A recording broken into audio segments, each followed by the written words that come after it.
Hello, my name is Jamie, and today I am doing a book review for The Austere Academy from the series of Unfortunate Events by Lemony Snicket. So, this is book 5 in the series. There are 13 books.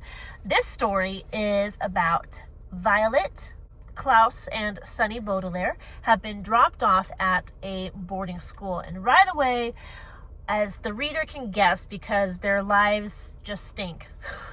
Everybody at the academy are jerks. This is the vice principal, Nero. All the kids are jerks, except for these two, brother and sister, Isadora and Duncan.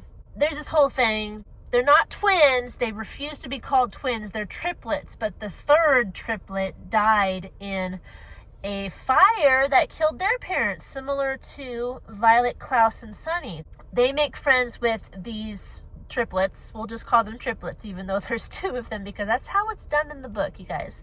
Violet, Klaus, and Sunny make friends with the triplets, and they're the only people that are nice to them in the school.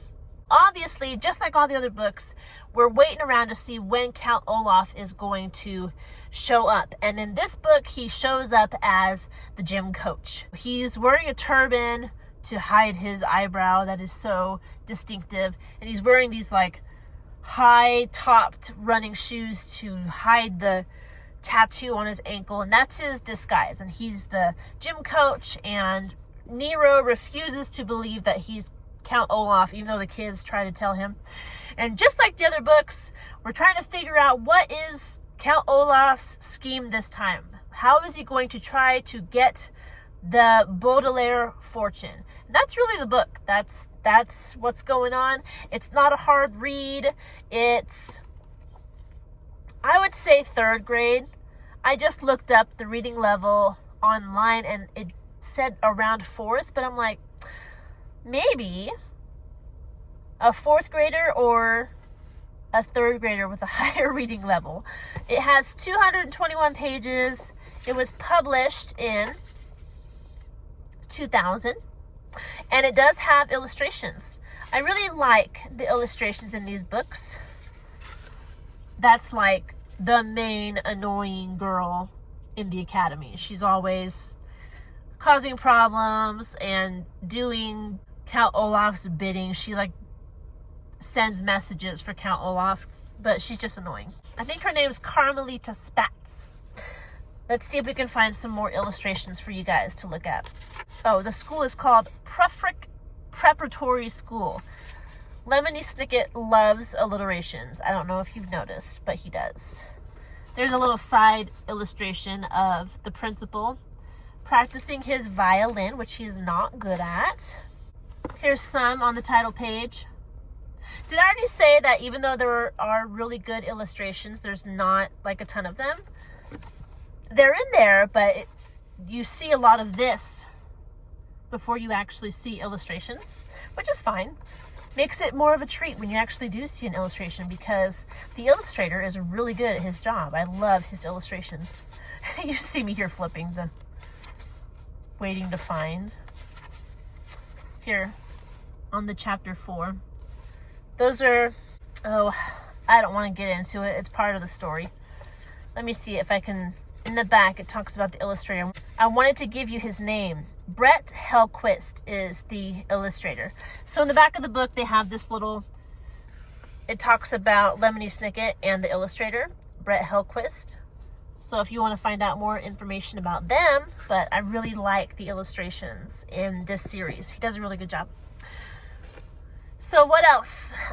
These are books of learning for kids. I highlighted a quote. I took it from this book. Lemony Snicket actually said what the purpose of these books are.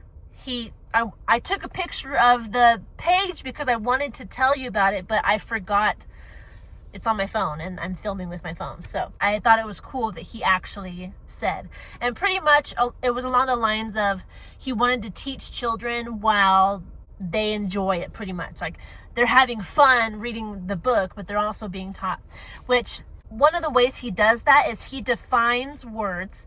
And in this book, he also defined phrases that are used. And he might have done that in the past 4 books as well, but I really noticed it more in this book. I know he defined a lot of words in the previous books, but I don't remember him doing a lot of phrases. In this book, he did bring in more phrases. So he did words and phrases. And the way he defines these terms or these phrases is he'll define it. He'll like use it in a sentence, define it, and then he'll keep using it in a sentence, kind of until the kid understands what it means, which is pretty cool. I'm glad he does that. It's a nice addition to these stories. And he has dry humor. Everything's always negative and everyone's always in danger, but it's just fun. It's kind of like a dark comedy. And even though it is dry humor, dark humor, it's not inappropriate for a young audience. It's just kind of these kids are in a horrible situation and how they deal with it. And that happens in every book. The situation is different, but the kids always have to thwart Count Olaf's attempts at stealing them and their fortune. And it's just fun. I like it. I'm glad that I'm going through these books. 5 down, 8 more to go, right? Yes. I can count. Shh. Okay.